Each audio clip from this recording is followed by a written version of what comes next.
ہم کہتے ہیں کہ قرآن پڑھنے کا کوئی فائدہ نہیں ہے. ہم کہتے ہیں قرآن پڑھنا ایک ویسٹ آف ٹائم ہے. ہم کہتے ہیں جو قرآن پڑھتا ہے وہ دنیا میں بھی ذلیل ہوتا ہے اور آخرت میں بھی وہ ذلیل ہوتا ہے.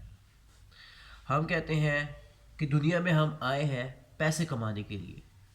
ہم کہتے ہیں کہ دنیا میں ہم نازل ہوئے ہیں مال و دولت جمع کرنے کے لیے.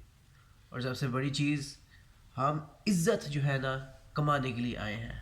اور ڈیفینیٹلی وہ والی عزت جو لوگ ہمیں دیتے ہیں, لوگوں کی عزت, تاکہ لوگ کہیں واہ کتنا بڑا شخص آ گیا دنیا میں.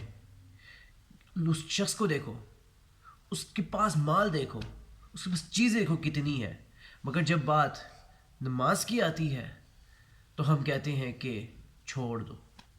بات جب قرآن کی آتی ہے تو ہم کہتے ہیں چھوڑ دو.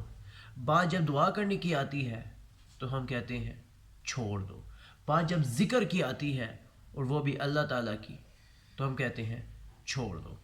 یہی تو دنیا ہے جس کے پیچھے ہم لوگ چل رہے ہیں, لوگوں کو دیکھ دیکھ کر اور کمپیریزن کر کر کے. ہم دیکھتے کہ فلاں بندے نے جو ہے نا اتنا زیادہ مال کما لیا ہے, اتنا زیادہ مال کما لیا ہے کہ اب اس کے پاس گاڑیاں بھی ہیں, گھر بھی ہیں, اور سب سے بڑی چیز اس کے پاس جو ہے نا پیسہ ہے بہت زیادہ. اور جب ہم اس کو دیکھ کر اپنے آپ کے ساتھ کمپیریزن کرتے ہیں تو ہم کہتے ہیں کہ ہم تو دنیا میں صرف ذلیل ہی ہونے کے لیے آئے تھے. اور الٹا پھر اپنے رب کو گالیاں دینا شروع کر دیتے ہیں کہ ہمارے رب نے ہمیں اس طرح سے کیوں رکھا, اللہ تعالیٰ نے اس کو اتنا مال کیوں دیا, ہمیں کیوں نہیں دیا. اور اسی نتیجے پہ ہم لوگ نکلتے ہیں کہ بھائی نماز پڑھنے کا کوئی فائدہ نہیں ہے. آپ لوگ کیا سوچ رہے ہیں, اور ذرا آپ مجھے بتائیں کہ آپ کیا سوچ کر اس دنیا میں آئے ہیں؟ کہ ہم دنیا میں پیسے جمع کرنے کے لیے آئے ہیں, فرعون بننے کے لیے آئے ہیں, یا قارون بننے کے لیے آئے ہیں ہم؟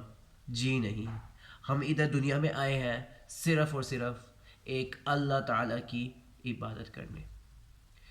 اور اللہ تعالیٰ کی عبادت کرتے ہی کرتے ہم نے اس دنیا سے چلے جانا ہے. یہ دنیا کے جتنے بھی مال و اسباب ہیں, پلس دولت ہے, پلس عزت ہے, یہ ادھر ہی رہ جانی ہے. ہم نے اس کو اپنے ساتھ قبر میں نہیں لے کر جانا. ہم نے اپنے ساتھ جو ہے نا قبر میں ایک اچھے ڈیڈز کو لے کر جانا ہے, اعمال کو لے کر جانا ہے. ہم نے اچھے اعمالوں کو اپنے ساتھ لے کر جانا ہے قبر میں. نماز پڑھیں گے وہ لے کر جانا ہے ہم نے اپنے ساتھ قبر میں. قرآن پڑھیں گے تو وہ بھی لے کر جانا ہے ہم نے اپنے ساتھ قبر میں, کیونکہ وہ اچھے اعمال میں شمار ہوتا ہے. یہ پیسے کمانا پلس گاڑیاں کمانا پلس کمپیریزن کرنا پلیز پلیز پلیز چھوڑ دیں. آپ لوگ جب بھی ہوتے ہیں کمپیئر کر رہے ہوتے ہیں اپنے آپ کو ایک غلط شخص کے ساتھ. اور میں کہتا ہوں کمپیریزن تو بنتا ہی نہیں ہے دنیا میں. آپ صلی اللہ علیہ وآلہ وسلم کے پاس ڈھیر سارا مال آتا تھا, مگر آپ صلی اللہ علیہ وسلم شام سے پہلے تک صدقہ کر لیتے تھے, یعنی ختم کر لیتے تھے, اور اگلے دن پر نہیں رکھتے تھے. مگر آج کل کے زمانے میں لوگ سامان پہ سامان خرید رہے ہیں اور پھر سالوں تک ان کے پاس پڑی رہتی ہیں, اور انہیں کو دے کر جو ہے نا وہ ڈپریسڈ ہو رہے ہوتے ہیں. تو ویڈیو کا moral of the story he ہے کہ بھئی ہم دنیا میں آئے ہیں صرف اور صرف اللہ تعالیٰ کی عبادت کرنے کے لیے. جیسے کہ قرآن پاک میں اللہ تعالیٰ فرماتے ہیں وَمَا خَلَقْتُ الْجِنَّ وَالْإِنسَ إِلَّا لِيَعْبُدُونَ, ہم نے جن اور انسوں کو نہیں پیدا کیا صرف اور صرف ایک اللہ تعالیٰ کی عبادت کرنے کے لیے. اور دنیا میں بھی ہم اس لیے آئے ہیں.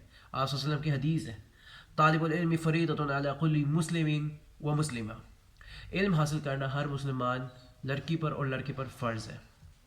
اس سے ہمیں کیا پتہ چلتا ہے؟ اس سے ہمیں یہ پتہ چلتا ہے کہ ہم دنیا میں علم حاصل کرنے کے لیے آئے ہیں. جب ہمارے پاس علم ہوگا ہمیں پتہ ہوگا کہ ہم دنیا میں کیوں آئے ہیں, اور جب ہمیں پتہ ہوگا کہ ہم اس دنیا میں کیوں آئے ہیں تو انشاءاللہ آخرت میں بھی جو ہے نا ہم لوگ کامیاب ہوں گے. اب ایک شخص وہ علم ہی نہیں حاصل کرتا تو اس کو کیسے پتہ ہوگا کہ ہم دنیا میں کیوں آئے ہیں؟ وہ تو صرف ایک ہی چیز کے پیچھے بھاگ رہا ہوگا, مال کے پیچھے اور عزت کے پیچھے, کیونکہ اس کو ابو اجداد نے بڑوں نے اس کو سمجھایا ہوگا کہ بھئی ہم اس لیے آئے ہیں. مگر اگر آپ خود علم حاصل کریں گے تو پھر آپ کو ڈیفینیٹلی پتہ چلے گا کہ ہم دنیا میں کیوں آئے ہیں. تو اس وجہ سے میں کہنا چاہتا ہوں کہ بھئی آپ اللہ تعالیٰ کو یاد کرنا شروع کر دیں, قرآن کو پڑھنا شروع کر دیں, اور ذکر کرنا مت بھولیے گا, اور ساتھ میں 5 وقت کی نمازیں بھی پڑھنا مت بھولیے گا. یہی بہت امپورٹنٹ چیزیں ہیں جس کے لیے ہم اس دنیا میں آئے ہیں.